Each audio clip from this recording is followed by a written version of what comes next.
Bem-vindas e bem-vindos. Se você mora no Brasil, você conhece essa birosca em que a gente vive.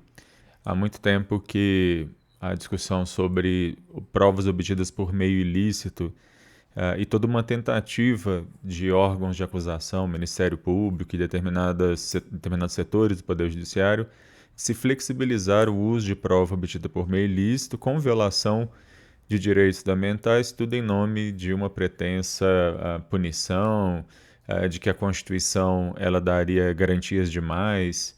Enfim, o STF tomou uma decisão recentemente sobre isso e não é das melhores para quem gosta da Constituição, para quem defende os direitos fundamentais. É um pouco sobre isso que eu quero falar hoje. Biroscando esse quadro que eu faço todas as semanas, falando de questões de direito, e esse conteúdo fica disponível no meu canal no YouTube, Alexandre Bahia, e o podcast Birosca News disponível em várias plataformas como Spotify. Se você gostar desse conteúdo, curta e compartilhe. Pois bem, durante um assalto, o acusado ele perdeu o celular na cena do crime. E aí a polícia pegou aquele celular e vasculhou o que havia naquele celular. E por causa do que a polícia teve acesso ao vasculhar o celular, o assaltante então acabou sendo preso. E aí algumas pessoas poderiam perguntar: bom, mas ele é um assaltante, então ele não tem direito, né? E aí a gente começa a relativizar garantias constitucionais, a gente começa a relativizar as garantias, por exemplo, da própria presunção de inocência, mas também da intimidade e da vida privada. Vale a gente levantar aqui que o próprio STF e também o STJ têm decisões várias dizendo que, a partir do momento que os celulares se tornaram smartphones, para que a polícia possa ter acesso ao que está ali dentro, ela precisa de ordem judicial.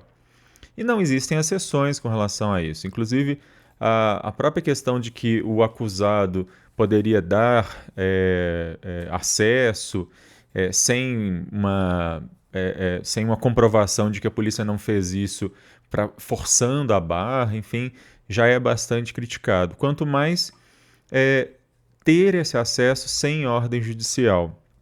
Ele foi condenado em primeira instância, com base nessas provas que eu entendo serem provas obtidas por meio ilícito.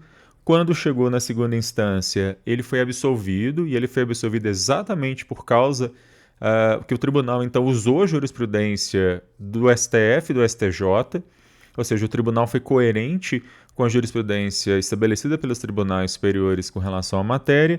No entanto, quando isso chega ao STF, o STF valida essa busca de dados no celular do acusado, mesmo sem ordem judicial.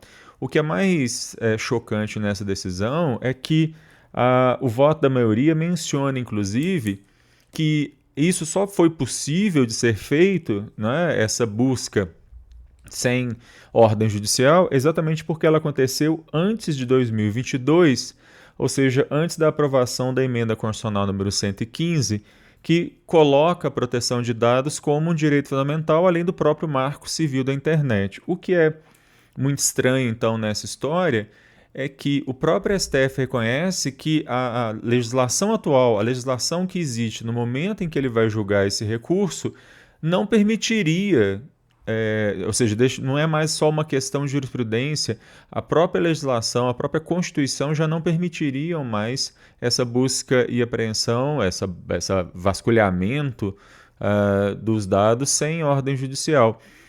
E aí vale a gente também lembrar de uma outra coisa, que no direito penal, no processo penal, vale a regra mais benéfica. Então, se houve uma mudança na legislação e esse processo ainda está em curso, ou mesmo que o processo já tivesse sido encerrado, e fica comprovado então que hoje existe uma norma mais benéfica a favor do réu, ela tinha que ser aplicada retroativamente. É impressionante o fato de que o STF não só foi contra a sua própria jurisprudência a respeito do vasculhamento de dados sem ordem judicial no celular de uma pessoa acusada, como ele também reconhece que a legislação atual é mais garantista, é mais protetiva e, no entanto, ele não a aplicou retroativamente.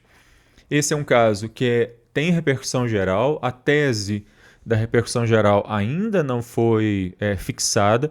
Eu estou bastante curioso para saber como o STF vai firmar essa tese, inclusive porque ele reconhece também que a legislação hoje já não permitiria mais esse tipo de decisão. Bom, é um caso com repercussão geral em que há um reconhecimento de que a própria legislação está em sentido oposto. Realmente vai ser bastante curioso para ver como é que o STF vai fixar a tese aí da repercussão geral. Mais uma vez, o que a gente tem aí é o enfraquecimento da Constituição, é o enfraquecimento das garantias constitucionais, e não importa se as garantias são para uma pessoa que está sendo acusada ou para uma pessoa que é inocente.